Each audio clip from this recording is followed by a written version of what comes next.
कि लहंगा में मार देब ताला जीजा,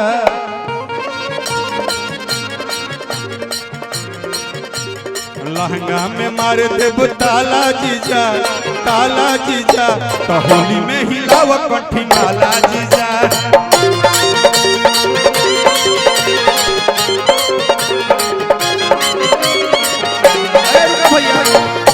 एक खुशी इधर आओ, तुम आओ यार, बिना तुम्हारे हमको इसको माइक दो खुशी को।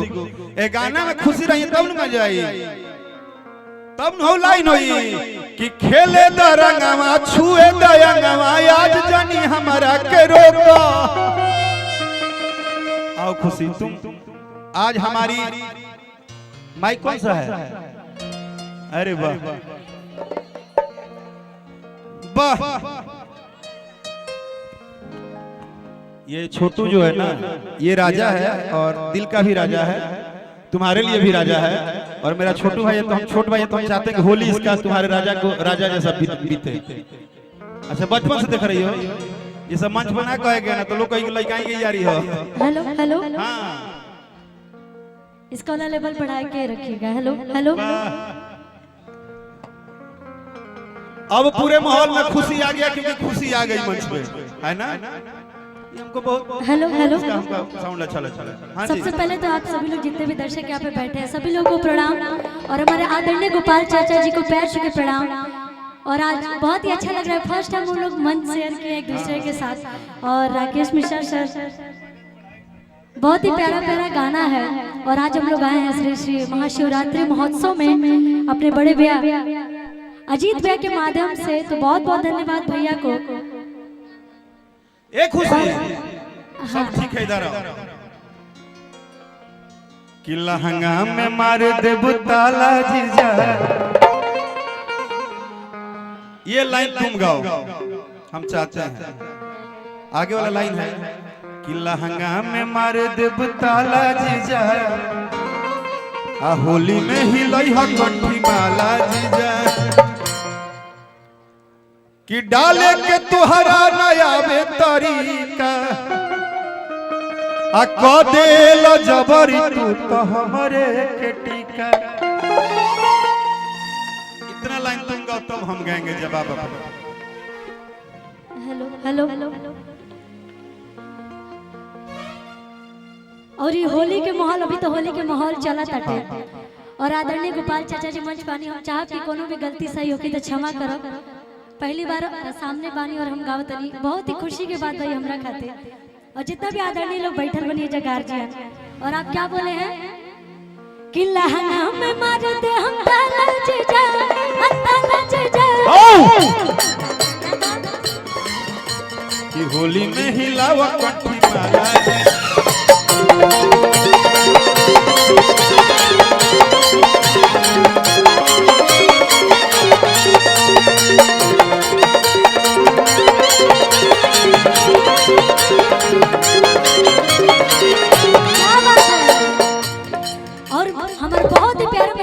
मंजनी भैया के टीम भैया के पैर छू के प्रणाम करता नहीं। और कैसे कि लहंगा में मार दे हम ताला जीजा, ताला जीजा, होली में हिली हम कंठी माला जीजा।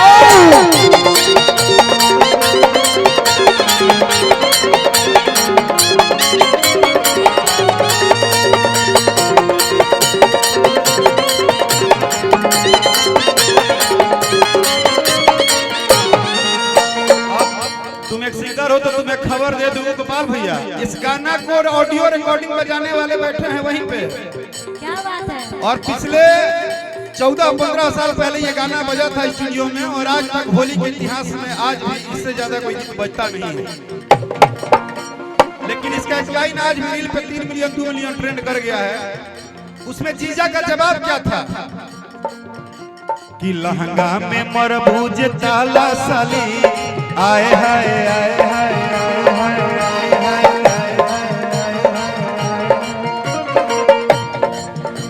कि लहंगा में मरबूज ताला साली, ताला साली तो हौवाला बाप दे भाला साली।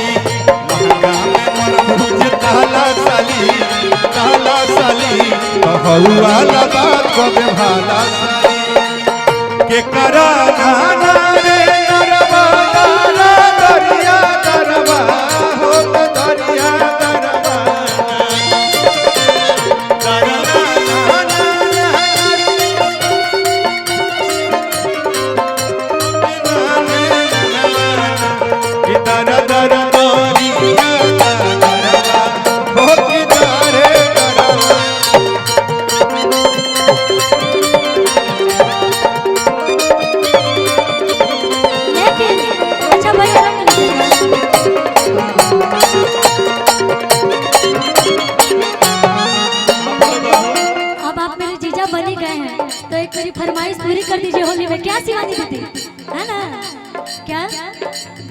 और होलिया में जीजा होलिया में,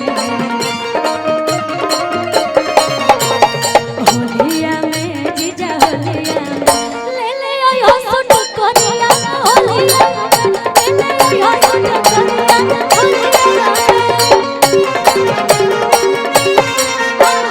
होलिया में जीजा होलिया में। बड़े प्यार बिट्टू भैया की तरफ से बहुत सारा आशीर्वाद। और होलिया में जीजा होलिया में, और ये क्या सुनिए, आना तो सुनो बतू गोरिया होलिया में, आना सुनो बतू गोरिया,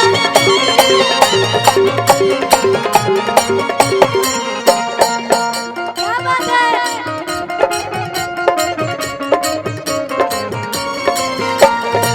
बिजली के तार में फसारे झुरैया मन मन कैला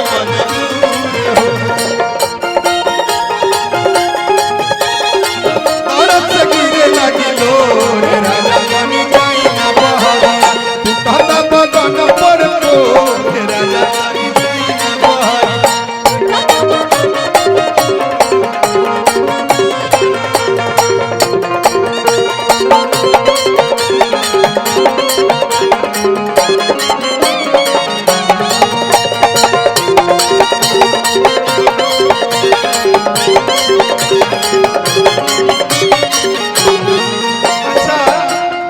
अगर हम जीजा हैं और हमारा तुम्हारी फरमाइश आई है काला सूट तो काला सूट दे देंगे, कोनो महंगा चीज ना महंगा दिया ना जाइए देना तो बोलो। हाँ सब भाई हाँ, लेकिन हमरो अब एगो बात बा कि गाल लाल करे द बहिया में धरे द ले ले बनी पिचकारी। अंजनी भैया उस समय कितना हीरो जैसा एकदम लगते थे ना, एकदम क्या क्या सुंदर चेहरा, उसमें मोछे बाल, जब बजा रहे थे आप स्टूडियो में रंजे बालाजी के कि गाल लाल करे द बहिया में धरे द ले ले बनी पिचकारी। बहुते हसीन बाड़ू तू का मसीन बाड़ू साली हो किस कुमारी।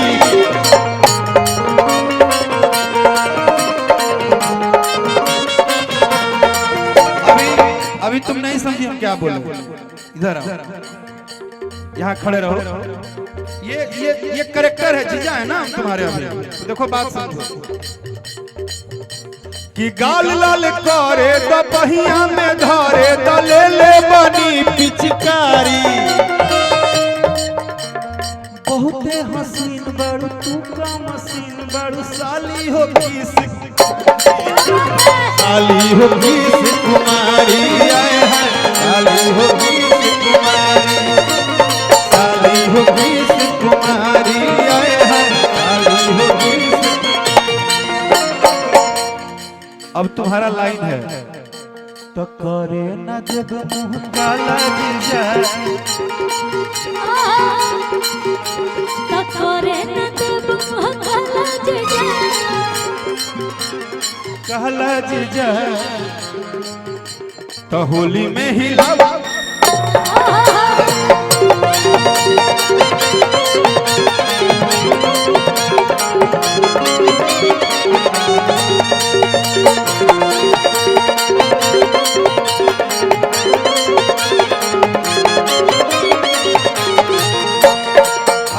अब एक मेरा लास्ट फरमाइश तुमसे, इसके बाद हम तुमको परेशान नहीं करेंगे।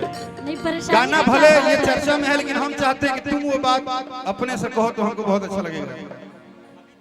हाँ भैया अधिका मिल का हमारा ठीक भाई, सब कोनो दिक्कत नहीं, होली वही कपड़ा लाता खरीदना है, लेकिन आई लव यू भैया, थैंक यू सो मच। और एक बात आपने मेरे कान में बोला कि हम पता नहीं रियल हीरो हैं कि क्या हैं, और आप मुझे बहुत प्यार करते हैं। मुझे लगता है कि आप मेरे रियल हीरो हैं, बड़े भाई हैं, और मुझे जो प्यार स्नेह दिए हैं, जब तक सांस है शरीर में आपका एक आदेश पे आपका पालन करूंगा।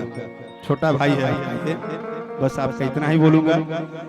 ए खुशी, अभी सारा टेंशन हटाओ। अभी क्या तुमको क्या लगता है सारे लड़के खड़े, अभी गर्मी आएगा, अभी रिकॉर्डिंग डांस होगी, अभी तो हीरो कुछ दिखाई नहीं रहा है, चुप है जानबूझ के। माहौल गार्जियन बैठे हैं ना सामने बहुत सारे, भले फगुआ है।